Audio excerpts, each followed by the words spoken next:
ये देखिए, ये पत्ते कम से कम भी 15 से 20 साल पुराने पत्ते हैं जी।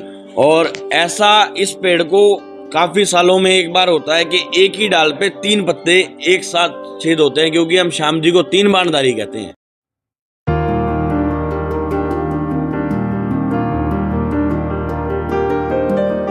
राधे राधे, जय श्री श्याम। हमारा एकमात्र प्रयास आपको धार्मिक व पौराणिक स्थल दिखाने का है। इसी कड़ी में आज हम पहुंचे हैं हरियाणा राज्य के हिसार जिले के बीड़ बबरान धाम में। जी हाँ, श्री श्याम मंदिर बीड़ बबरान में हम मौजूद हैं, जो हिसार से 7 किलोमीटर दूरी पर तलवंडी राणा और तलवंडी राणा गांव से जो रास्ता जाता है बीड़ बबरान को, वो भी 7 किलोमीटर की दूरी पे है। हिसार जिले के अंदर पड़ता है। बहुत पुराना धाम है। यहाँ पर बताया जाता है कि बबरिक भान की परीक्षा कृष्ण भगवान ने ली थी। यहाँ पर वो पीपल का पेड़ भी है और बाबा स्वयंभू है, यहाँ पर प्रकट हुए हैं खाटू नरेश। आइए आपको दर्शन करवाते हैं, चलिए चलते हैं अंदर।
अब हम श्री श्याम मंदिर बीड़ बबरान हिसार के मंदिर प्रांगण में मौजूद हैं।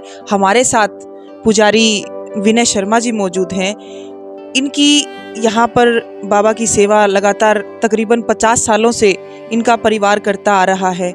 आइए हम पुजारी जी से जानते हैं कि बाबा का मंदिर कितना पुराना है और बाबा बताया जाता है कि यहाँ से प्रकट हुए हैं, स्वयंभू हैं बाबा। तो पूरी जानकारी हम हमारे दर्शकों को देना चाहेंगे आपके माध्यम से। पुजारी जी बताइएगा। जय श्री श्याम जी। ये जो जगह आप लोग बैठे हैं, इस जगह का नाम है बीड़ बबरान। तो बीड़ का मतलब जंगल होता है और बबरान हुआ बर्बरीक से, यानी इस पूरे क्षेत्र का नाम ही श्याम जी के नाम से है, क्योंकि श्याम जी का पहला नाम जो था वो बर्बरीक था। तो बर्बरीक के नाम से ही इस जगह का नाम पड़ा बबरान। और जो यहाँ के 50 से 60 साल पुराने कागज अगर आप तहसीलों के देखोगे तो उसमें भी इस जगह का नाम आता है कि बबरू भान की धरती बबरान, क्योंकि पुराने लोगों को बर्बरीक बोलना नहीं आता था तो वो बबरू भान कहते थे। तो बबरू भान की धरती बबरान पुराने टाइम से इस जगह को बोला जाता है। और जो ये जगह है, ये वो तपोस्थली है, ये वो तपोभूमि है जहाँ श्री कृष्ण जी ने ब्राह्मण का वेश बनाकर वीर बर्बरीक की परीक्षा ली। यहाँ वो पीपल का पेड़ आज भी मौजूद है जिसके पत्ते बर्बरीक के एक बाण ने बींधे। उस पीपल के पत्ते आते हैं, आते हैं जब तो साबुत होते हैं, आने के बाद उनमें छेद हो जाता है। छेद होता है 3 तरह से, गोल, तिकोना या जाली वाला। अगर एक समय में गोल छेद पत्तों में चल रहा है तो सभी पत्तों में आपको गोल छेद ही मिलेगा, और तिकोना छेद चल रहा है तो तिकोना ही मिलेगा, और जाली वाला चल रहा है तो जाली वाला ही छेद मिलेगा। जी पुजारी जी, हम आपसे ये जानना चाहेंगे कि बहुत सारे नए भक्त जुड़ते हैं बाबा की, आज देखें तो बहुत संख्या में भक्त हैं। उन्हें हम बताना चाहेंगे कि आपने बताया कि 11 का विशेष महत्व क्यों है, 11 की रात क्यों जगाई जाती है, 12 की धोक क्यों लगाई जाती है, और अमावस्या पर जो बाबा को स्नान करवाया जाता है उसका विशेष महत्व क्या है, हम हमारे दर्शकों तक पहुंचाना चाहेंगे, बताइएगा। जो एकादशी की रात बाबा की जगाई जाती है वो यहाँ की वजह से जगाई जाती है। मंगसिर सुदी एकादशी को श्री कृष्ण जी ने ब्राह्मण का वेश बनाकर यहाँ बर्बरीक की परीक्षा ली, और जब बर्बरीक की परीक्षा होने के बाद बर्बरीक ने उस ब्राह्मण से कहा कि आप साधारण ब्राह्मण नहीं हैं, आप अपना असली रूप दिखाइए। तो उस ब्राह्मण ने श्री कृष्ण जी का जो उनका असली रूप था वो असली रूप बर्बरीक को यहाँ दिखाया। उसके बाद जब परीक्षा होने के बाद में जब कृष्ण जी यहाँ से चले गए तो बर्बरीक का एक रात का विश्राम यहाँ रहा, और बर्बरीक उस रात यानी मंगसिर शुद्धि एकादशी को नहीं सोए, कृष्ण जी के उस स्वरूप के ध्यान में लगे रहे, भजन में लगे रहे, जिसकी वजह से आज भी एकादशी की रात जगाई जाती है। एकादशी का व्रत भी इसीलिए रखा जाता है कि बर्बरीक उस दिन फलाहारी रहे थे। और द्वादशी को जिस तरह से विष्णु भगवान का अवतार हम श्याम जी को मानते हैं, एकादशी के व्रत के बाद द्वादशी की धोक लगती है जिसमें खीर चूरमे का भोग लगा करके अपना व्रत खोला जाता है। तो इसलिए एकादशी की पूजा सारी रात जगने के बाद बाबा की, और द्वादशी को धोक लगा करके अपना व्रत खोला जाता है। दोनों दिन का महत्व इसलिए है। और अमावस्या के स्नान का महत्व? अमावस्या का स्नान जब यहाँ परीक्षा हुई उसके बाद कृष्ण जी ने कहा बर्बरीक से कि मांगो क्या मांगते हो, तो कृष्ण जी से बर्बरीक ने कहा कि मुझे ये श्याम रूप आप अपना दे दो, ये श्याम रूप दे दो मुझको, ये रूप मेरे मन भाया है, तुम जैसा मर्जी रूप धरो वो अजब तुम्हारी माया है। तो यहाँ पर बर्बरीक ने श्यामला रूप जो था भगवान कृष्ण से अपना ले लिया। तो भगवान कृष्ण ने एक पांडवों के पित्र होने के साथ साथ उन्हें अमावस्या का वरदान भी दे दिया। पुजारी जी, क्या बता सकते हैं कितने साल पहले यहाँ पर बाबा प्रकट हुए, कैसे पता चला यहाँ पे बाबा को, क्या चमत्कार हुआ? ये जो धाम है, यहाँ जो प्रतिमा स्वयंभू प्रकट है, ये मेरे दादाजी पंडित राम गोपाल जी शर्मा ने 11/3/1973 फागुन सुदी सप्तमी के दिन यहाँ, यानी कि आज से सही 49 साल पहले इस प्रतिमा को यहाँ से प्रकट किया गया। हमारे दादाजी जो थे वो बचपन से भक्ति लाइन में थे, यानी वो बचपन से भक्ति करते थे, 9 सिद्धियां उनके पास थी, और जिसी की वजह से ये गद्दी का तप आज भी है। जिस गद्दी, जो मंदिर की गद्दी है, वो आज भी उसी तप से चलती है। और काफी शाम भक्तों को इस जगह का स्वप्न में दृष्टांत होता था, उस जगह से आवाजें सुनाई देती कि मेरा शीश है, यहाँ से प्रकट करो।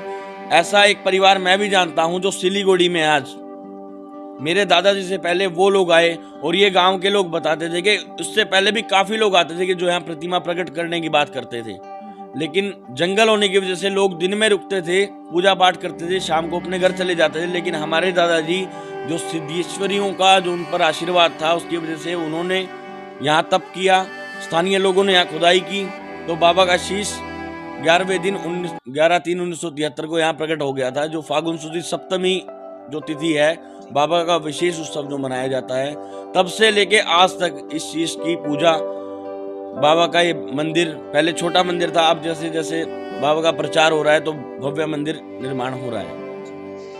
तो अभी 50वां उत्सव मनाया जाएगा, अभी 49वां उत्सव मनाया जाएगा। 2 मार्च से 9 मार्च तक यहाँ बाबा का उत्सव मनाया जाएगा, क्योंकि यहाँ फागुन मेला 7 दिन का होता है। पहले दिन 2 मार्च को कलश यात्रा होगी, उसके बाद भागवत कथा शुरू हो जाएगी। 6 मार्च 2022 रविवार को हिसार नागौरी गेट सनातन धर्म मंदिर से बाबा की ध्वजा यात्रा यानी पैदल यात्रा श्रद्धालु लेकर आते हैं यहाँ। जैसे इस साप्ताहिक उत्सव में एक दिन कोई भी होता है जो रविवार होता है, उस दिन भक्त लोग ध्वजा यात्रा निकालते हैं हिसार से। तो वो ध्वजा यात्रा है 9 मार्च 2022 रात्रि 9 बजे से बाबा बबरान नरेश का प्रकटोत्सव यहाँ मनाया जाएगा। अभी हम आपको वो पीपल का पेड़ भी दिखाएंगे और यहाँ पर एक प्राचीन कुआं है वो भी दिखाएंगे। हमने दर्शन किए बीड़ बबरान धाम के। बाबा श्याम का बहुत पर्चा है यहाँ पर, बहुत भव्य मंदिर है और दूर दूर तक यहाँ पर अभी भी खेत नज़र आ रहे हैं, बहुत दूर दूर तक रिहाइश नहीं है यहाँ पर। तो पहले के समय में क्या आलम होगा हम सोच सकते हैं कि कितना घना जंगल ये रहा होगा। हम पुजारी जी से जानना चाहेंगे कि यहाँ बाबा के बहुत पर्चे हैं, बहुत चमत्कार हैं, कोई एक आध आपको याद हो जो रिसेंटली हुआ हो? पिछले साल जैसे यहाँ जो जेठ का महीना होता है जिसमें निर्जला एकादशी आती है, उस समय यहाँ 11 दिन का अनुष्ठान होता है।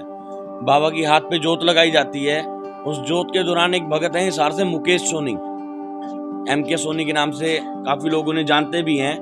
तो उन दिनों उन भगत जी को दिक्कत हो गई थी कि वो मर गए थे और यहाँ बाबा की जोत से जल गया था। तो वो जल का छींटा लगने के बाद वो ठीक भी हो गए थे और डॉक्टर भी इस बात को देख करके हैरान था कि इंसान डिक्लेयर कर दिया था कि डॉक्टर ने वो मर गया है। तो इस गद्दी का तेज था, इस बाबा की इस धाम की शक्ति थी कि जो मुकेश भाई आज भी हमारे साथ हैं। बोले जीवन देने वाले की जय। इसी तरह बाबा के अनेकों चमत्कार यहाँ दिन पे दिन होते रहते हैं। जैसे किसी लेडीज को जिनको संतान नहीं होती, बाबा यहाँ से उनकी झोलियाँ भरते हैं, उन्हें संतान की प्राप्ति होती है। जिस भाई का रोजगार नहीं चलता, यहाँ आने से, मन्नत का नारियल बांधने से, धागा बांधने से रोजगार में तरक्की होती है, घर में सुख समृद्धि बढ़ती है। इसी तरह अनेकों चमत्कार बाबा दिन पे दिन यहाँ करते रहते हैं। आचार्य जी, हर 11-12 को बहुत संख्या में भीड़ रहती है भक्तों की। रहती है। जो शुक्ल पक्ष की एकादशी होती है, उस शुक्ल पक्ष की एकादशी को यहाँ सारी रात जागरण होता है बाबा का। हाँ जी, और द्वादशी का भंडारा होता है। उसी तरह अमावस को बाबा का महाभिषेक होता है और अमावस को भी भंडारा होता है। महीने में 2 कार्यक्रम मंदिर आयोजित करता है।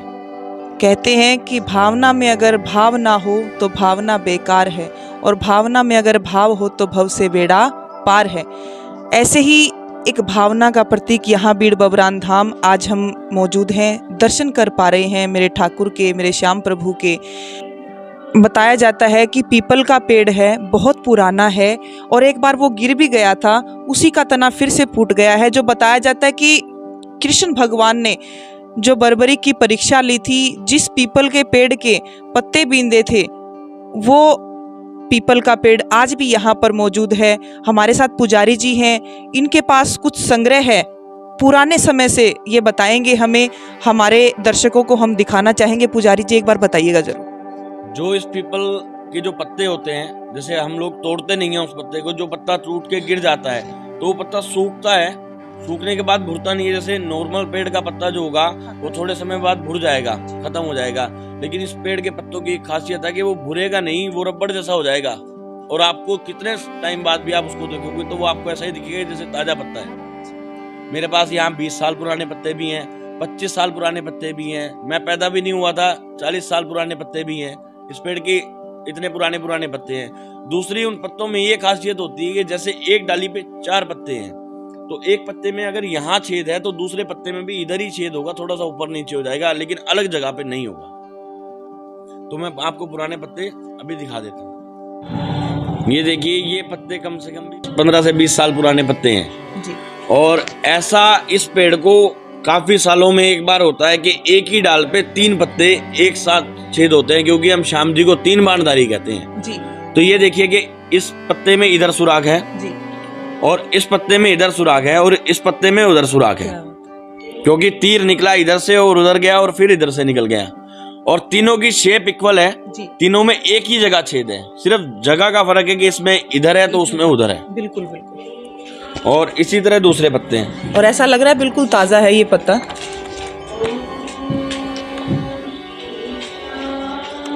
ये पत्ता 20 से 25 साल पुराना पत्ता है जी। पत्ते जो नॉर्मल पेड़ के पत्ते होते हैं वो सूखने के बाद में टाइट हो जाते हैं, मुड़ जाते हैं, लेकिन ये पत्ता ऐसा नहीं है।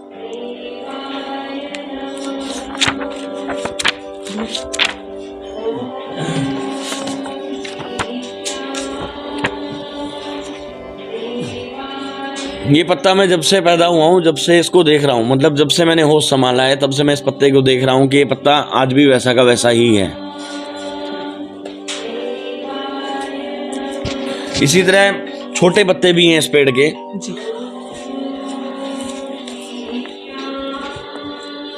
एक अद्भुत चमत्कार हम देख रहे हैं मेरे ठाकुर का। ये देखिए, चारी जी, ये कितने पुराने हैं?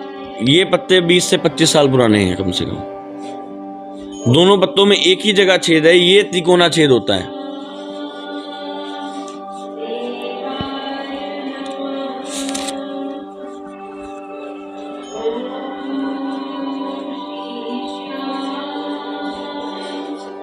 ये पत्ता भी मैं तब से ही देख रहा हूँ जब से मैंने होश संभाला है, यानी ये पत्ता भी 30 से 35 साल या 40 साल पुराना है।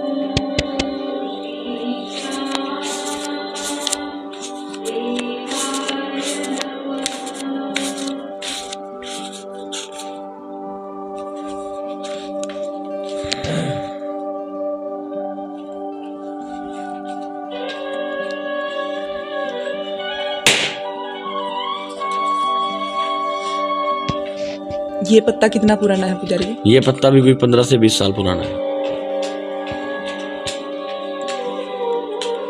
एक पत्ता और दिखाते हैं। सभी पत्तों में छेद होता है, एक ही तरह का होता है, पर ये एक बार ऐसा था कि ये बाबा का विशेष चमत्कार है कि पत्ते में छेद में से भी छेद है। क्या बात है, एक अद्भुत चमत्कार। 40 साल पुराने भी पत्ते रखे हैं पीपल के, और एक जो बहुत छोटा पत्ता दिखाया उसमें छेद के अंदर से भी छेद है। बहुत एक गहरी बात। और पुजारी जी बता रहे हैं कि यहाँ पर अगर शुद्धता का ध्यान रखा जाए तो ये पत्ते सालों साल ऐसे ही रहते हैं। इन्होंने संग्रह करके रखा हुआ है। जो ये पत्ते हैं, जैसे कोई भगत भी लेके जाना चाहे, जो गिरे हुए पत्ते हैं वो लेके जा सकते हैं। उनको पूजा पाठ की किताबों में, किसी ग्रंथ में या रामायण में, गीता में अगर उनको रखा जाए और झूठे हाथ उनको ना लगे, यानी शुद्धताई का विशेष ध्यान उन पे रखा जाए, तो वो पत्ते सालों साल ऐसे ही रहते हैं। आइए आपको वो पीपल का पेड़ भी दिखाते हैं। अब हम उसी पेड़ के पास मौजूद हैं, जो पीपल का पेड़ जहां बताया जाता है कि कृष्ण भगवान ने बर्बरी की परीक्षा ली थी। पुजारी जी बता रहे हैं कि इसके छेदों में भी कुछ अलग तरह के छेद होते हैं। पुजारी जी बताइएगा जरा। जैसे मैंने पहले भी बताया था कि पेड़ में जो छेद होता है वो 3 तरीके से होता है, गोल, तिकोना या जाली वाला। तो इस समय जाली वाला छेद चल रहा है। तो आप देख सकते हैं कि जो पत्ते हैं भूरे हैं, उनमें जालियां चल रही हैं अभी भी। गोल या तिकोना पत्ता उनमें से कोई नहीं है, यानी जिस पत्ते में गोल सुराग हो या तिकोना सुराग हो, कोई नहीं है ऐसा पत्ता इसमें। इस समय सिर्फ जाली वाले ही छेद आपको इस समय पत्ते में मिलेंगे। अगर गोल होंगे तो सभी में गोल मिलेंगे, और तिकोना छेद होगा तो सभी में तिकोना छेद ही मिलेगा। पुजारी जी, हमने सुना है कि बाबा की स्वयंभू प्रतिमा है, और ऐसा भी सुनने में आता है कि बाबा को पसीना आता है, बाबा को चेहरे पे कभी खुशकी देखने को मिलती है। ऐसा है? बिल्कुल है। जैसे गर्मियों में जब जून और जुलाई का महीना होता है तो सबसे ज्यादा गर्मी होती है, उस समय बाबा को पसीना आता है। जो केसर का तिलक होता है वो यहाँ से गीला मिलता है, और जब बाबा सांवले स्वरूप में होते तो हल्की हल्की छोटी छोटी बूंदे दिखाई देती हैं बाबा के माथे पे या बाबा की कलम के साइड में। और खुश्की की बात मैं करूं कि आपने कभी किसी प्रतिमा को किसी पत्थर पे खुश्की आती देखी है? तो ये उन लोगों के लिए करारा जवाब है जो कहते हैं कि मंदिर में सिर्फ पत्थर की मूर्तें हैं। मंदिर में पत्थर की मूर्त नहीं है, वो साक्षात बैठा है, क्योंकि यहाँ बाबा की दाढ़ी पे इत्र की मालिश होती है। और जिस दिन इत्र की मालिश हल्की हो और या कम हो या ना हो, तो उस दिन बाबा की दाढ़ी, जैसे हमारे हाथ पैर सफेद हो जाते हैं, इसी तरह बाबा की दाढ़ी सफेद सफेद, बाबा का चेहरा सफेद सफेद दिखाई देता है। थोड़ा थोड़ा सफेद हो गया कहीं से, इसी तरह से दिखाई देता है। दूसरा कि बच्चों को तालवा होता है जो सिर में जी, बाबा का वो तालवा है। जिस तरह कि बच्चा एक करवट सो जाए तो बाल उड़ जाते हैं, उसी तरह बाबा के एक साइड से बाल कम है। ये चीजें मतलब एक स्वयंभू प्रतिमा, ये उन लोगों के लिए करारा जवाब है जो लोग कहते हैं कि सिर्फ पत्थर की मूर्ति हैं मंदिर में और कुछ। वही बात है, मैं फिर कहूँगी कि मानो तो खाटू में बैठे बाबा, घर में बैठे बाबा भी पर्चा दे देंगे, अगर नहीं मानो तो खाटू में भी कुछ नहीं है। पुजारी जी, आपने एक जो पत्थर के बारे में बताया कि इस पे घोड़े का निशान है, इसके बारे में भी थोड़ा सा हम बताना ये चाहिए। जो शिला है, ये वो शिला है जिस पे इस पावन पवित्र भूमि पे बाबा के घोड़े का पहला पैर रखा गया। ये प्रतिमा यहाँ, ये जो शिला है ये यहाँ से 9 किलोमीटर दूर, 8 किलोमीटर दूर जंगल में थी। तो बाबा का आदेश था कि मेरी शिला है, गद्दी से जैसे आदेश होते हैं, तो बाबा का आदेश था कि मेरी शिला है, उसको वहां से लेके आओ। तो ये जमीन में ये शिला ऐसे लेटी हुई थी। उस शिला को जब जेसीबी से उठाया, पहले लोगों ने उठाया तो नहीं उठी, जेसीबी से उठाया तो उसने 2-2 जेसीबी के हुक तोड़ दिए, नहीं उठा। वो शिला जो आपने अभी देखी है, ये शिला मतलब जितनी जमीन में आपको ऊपर दिख रही है उतनी ही नीचे है। और जब बाबा से माफी मांग करके लेके आए थे तो मतलब ये 2 जने लेके आए थे स्कूटर पे इसको, और स्कूटर की चेसी जो थी वो टूटी हुई थी, क्रैक थी। कहाँ तो ये 2 जेसीबी से नहीं उठी और कहाँ 2 जने उठा के लाए थे। बोले खाटू नरेश की जय। अब हम बीड़ बबरान धाम में उस स्थान पर मौजूद हैं जहां पर बाबा का शीश प्रकट हुआ था। पुजारी जी हमारे साथ हैं, आइए पुजारी जी से जानते हैं। यहाँ जो हवन कुंड बनाया गया है, इस जगह से बाबा का शीश प्रकट हुआ था। ये हवन कुंड इसीलिए बनाया गया ताकि वो जगह हमें याद रहे, वो जगह भी हमारे भक्तों को भी पता लगे कि भाई इस जगह से बाबा का शीश प्रकट हुआ था। तो यहाँ से 9 फुट नीचे और 13 फुट उधर पीपल की साइड में बाबा का शीश यहाँ से प्रकट हुआ था।